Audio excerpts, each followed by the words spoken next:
नमस्कार दोस्तों, आज मैं आपको दिल्ली की एक ऐसी ऐतिहासिक धरोहर की सैर कराने वाला हूँ जिसे मुगल वास्तुकला की शुरुआत का सबसे शानदार उदाहरण माना जाता है। जी हाँ दोस्तों, मैं इस समय मौजूद हूँ हुमायूं के मकबरे में, जो दिल्ली के निजामुद्दीन क्षेत्र में स्थित है। ये सिर्फ एक मकबरा नहीं है, बल्कि भारतीय इतिहास, मुगल वास्तुकला और सांस्कृतिक विरासत का अनमोल खजाना है। तो इस वीडियो में हम लोग जानेंगे हुमायूं के मकबरे का इतिहास, इसकी वास्तुकला, यहाँ की खासियतें, टिकट की जानकारी, घूमने का सही समय और कुछ रोचक जानकारी। तो चलिए आज के हमारे वीडियो को शुरू करते हैं।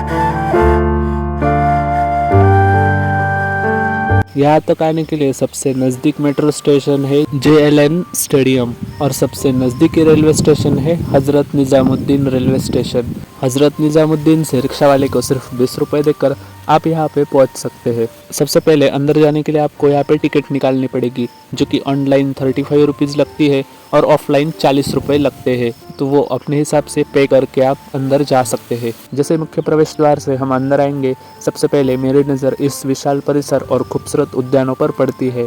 चारों तरफ हरियाली, लंबे रास्ते, पानी की नहरें और बीच में खड़ी यह भव्य इमारत दिखाई देते हैं। आज से लगभग 450 साल पहले बनी यह इमारतें आज भी उतनी ही शानदार दिखाई देती है जितनी कि अपने निर्माण के समय रही होगी। आज यह पूरा परिसर लगभग 30 एकड़ क्षेत्र में फैला हुआ है और यहाँ का वातावरण बेहद शांत और सुकून देने वाला है। यदि आप दिल्ली की भीड़भाड़ से कुछ समय के लिए दूर होकर इतिहास के बीच समय बिताना चाहते तो ये जगह आपके लिए है।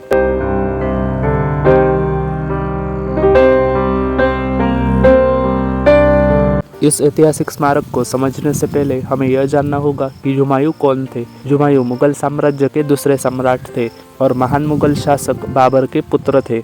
उन्होंने 1530 में मुगल साम्राज्य की बागडोर संभाली थी। हालांकि उनके शासनकाल में कई चुनौतियां आई और शेरशाह सूरी के संघर्ष के कारण उन्हें कुछ समय के लिए भारत भी छोड़ना पड़ा था, लेकिन बाद में उन्होंने दोबारा दिल्ली पर अधिकार स्थापित किया। वर्ष 1556 में उनकी मृत्यु हो गई। कहा जाता है कि एक दिन पुस्तकालय की सीढ़ियों से उतरते समय उनका पैर फिसल गया और इसी दुर्घटना से उनकी मृत्यु हो गई। हुमायूं की मृत्यु के बाद उनकी पत्नी हमीदा बानो बेगम ने उनकी याद में इस भव्य मकबरे का निर्माण करवाने का निर्णय लिया। निर्माण कार्य 1562 में शुरू हुआ और लगभग 1571 में पूरा हुआ। उस समय उसकी लागत करीब 15 लाख रुपए बताई जाती है, जो उस दौर में एक बहुत बड़ी राशि थी। इस मकबरे को डिजाइन करने के लिए अफगानिस्तान के हेरात शहर के प्रसिद्ध वास्तुकार मिराज मिर्जा और उनके पुत्र को बुलाया गया था। इन्होंने फारसी और भारतीय स्थापत्य शैली का ऐसा मिश्रण प्रस्तुत किया जिससे आगे आने वाली मुगल इमारतों की दिशा ही बदल दी।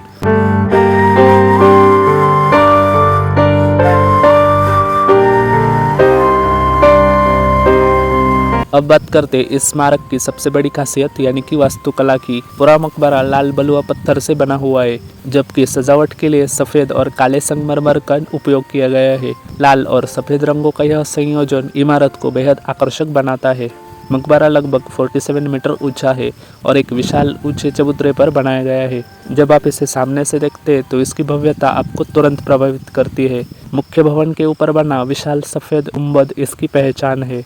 हुमायूं के मकबरे की एक और विशेषता है इसका प्रसिद्ध 4 बाग उद्यान। यह भारत का पहला बड़ा 4 बाग शैली वाला मुगल उद्यान माना जाता है। उद्यान को 4 बराबर भागों में विभाजित किया गया है। इन 4 भागों के बीच में से जल की नहर गुजरती है, जो इस्लामी मान्यताओं के अनुसार जन्नत की 4 नदियों का प्रतीक मानी जाती है।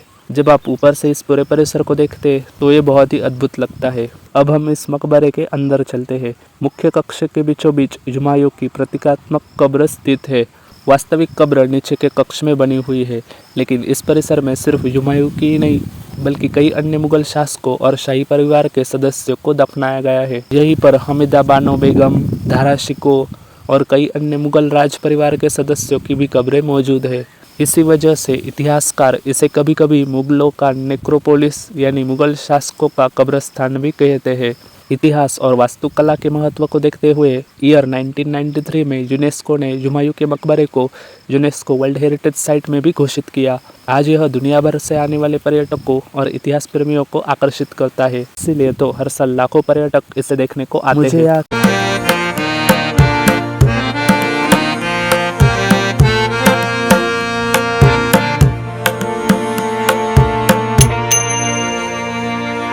मुझे यहाँ की सबसे अच्छी बात इसका शांत वातावरण लगा। दिल्ली जैसे व्यस्त शहर के बीच में इतनी हरियाली और शांति मिलना वास्तव में एक अलग ही अनुभव है। फोटोग्राफी के लिए यह शानदार जगह है।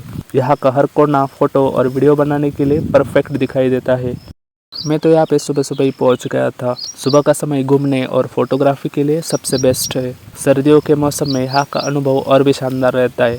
बेस्ट टाइम टू विजिट की बात की जाए तो सुबह के समय 10 बजे तक या फिर शाम को 6 बजे के बाद आप यहाँ पे आ सकते हैं। सुबह सुबह 6-7 बजे भी आप यहाँ पे आते हो तो ये खुला मिलेगा और यहाँ पे भीड़ भी कम मिलेगी। तो दोस्तों, हुमायूं का मकबरा सिर्फ एक मकबरा नहीं बल्कि भारत के गौरवशाली इतिहास, मुगल वास्तुकला और सांस्कृतिक विरासत का एक जीवंत प्रतीक है।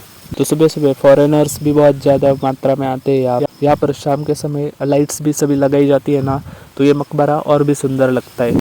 यह वही स्मारक है जिसने ताजमहल जैसी महान कृति के निर्माण की नींव रखी थी। यदि आप दिल्ली घूमने आए तो इस अद्भुत विश्व धरोहर स्थल को अपनी यात्रा सूची में जरूर शामिल करें। उम्मीद है कि आपको वीडियो आज का पसंद आया होगा। अगर वीडियो अच्छा लगा हो तो लाइक करें, चैनल पे अगर आप नए हो तो चैनल को सब्सक्राइब करें और एक बार ज़रूर यहाँ पे विजिट करें। मिलता हूँ ऐसे ही नई वीडियोज़ के साथ, तब तक के लिए धन्यवाद।